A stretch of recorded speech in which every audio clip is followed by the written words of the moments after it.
The Chalukya Dynasty, Mukunda Harichandan.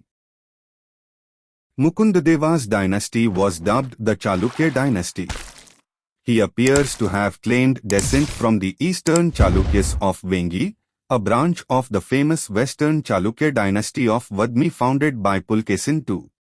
It is customary for Odisha's ruling dynasties to trace their origins to India's famous ruling dynasties. Mukundadeva may have done the same thing following his ascension to the Gaspati throne. However, there is no other independent evidence that he was a member of the Eastern Chalukya family.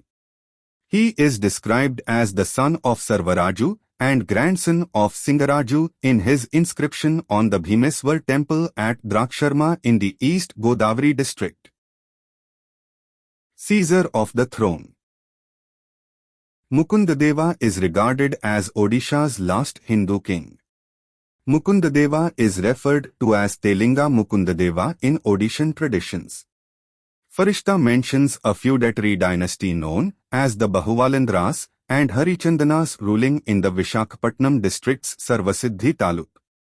Mukundadeva may have been a member of this ruling family, which were originally feudatories of the Gaspati. Mukundadeva first gained prominence by defending the fort Katka, Katak, from Raghubhanja Chotraya during the reign of Govinda Vidyadhara, and his influence in Odisha politics has grown steadily since then. Welfare activities of Mukundadeva.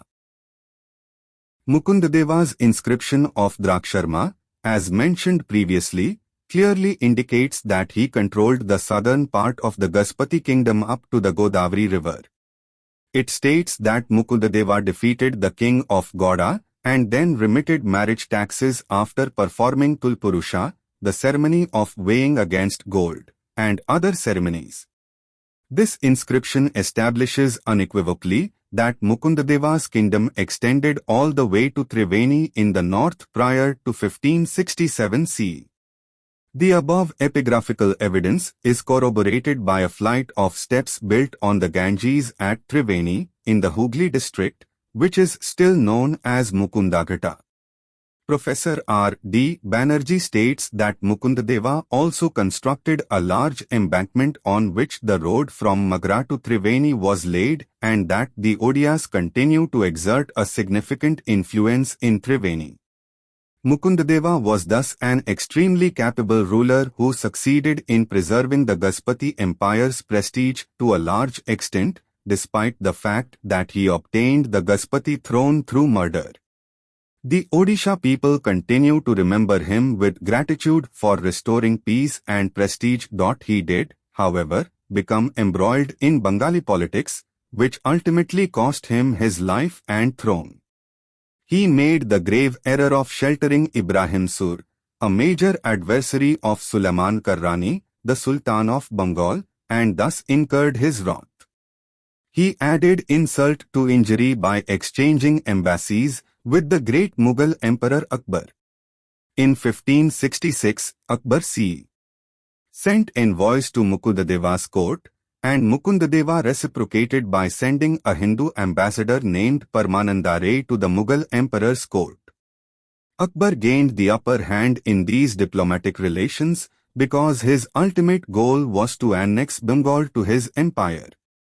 He desired the assistance of the neighboring Hindu kingdom of Odisha for this purpose.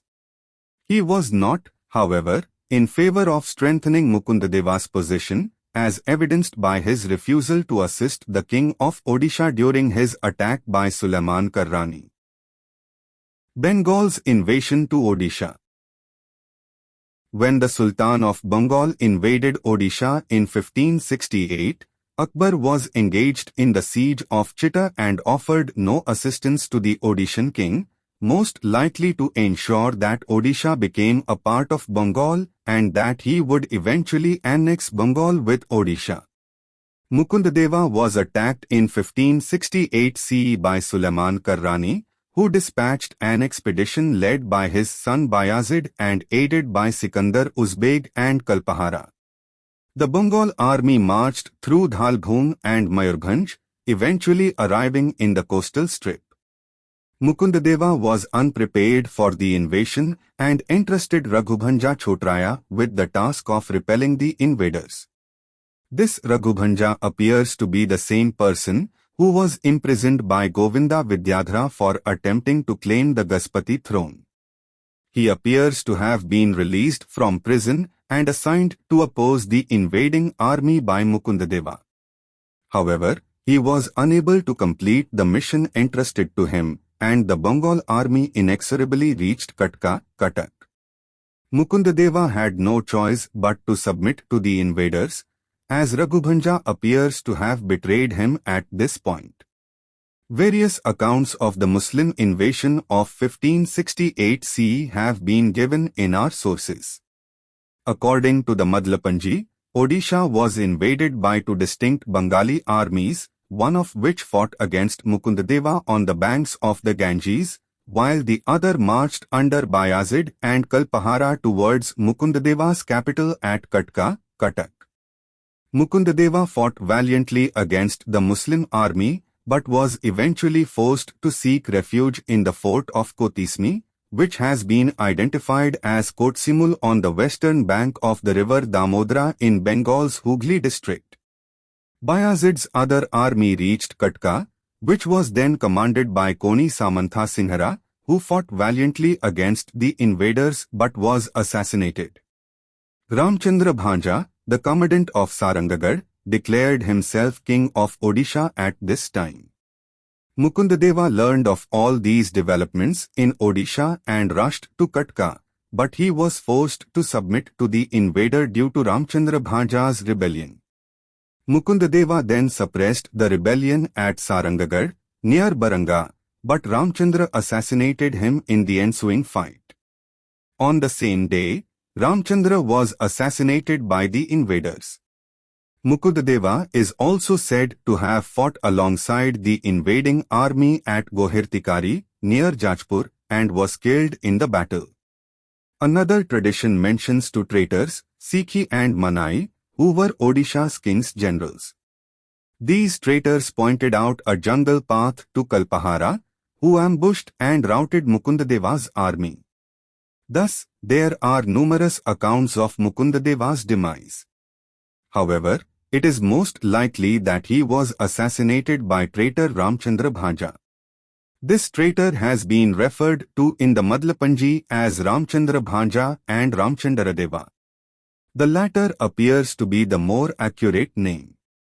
He was a local chief who had been assigned responsibility for the fort of Sarangagarh. The Muslim army occupied Odisha following the fall of the important forts of Cuttack and Sarangagarh. The story of Kalapahada. Our account of the Muslim conquest of Odisha would be incomplete without mentioning Kalapahada's desecration of the Jagannath temple in Puri. According to the Madalapanji, when the temple's servants learned of Cuttack's demise, they removed the images of Lord Jagannath and his associates from the temple and hid them on an island in the Chilka lake, but Kalapahada detected the scent. He then proceeded to Bengal, where he burned the images on the banks of the Ganges. Bishar Mehanti, a Vaishnav devotee, followed Kalapahada to the location where the images were burned and recovered the Brahmas inside the images, placed them inside a Mridunga, and returned them to Odisha.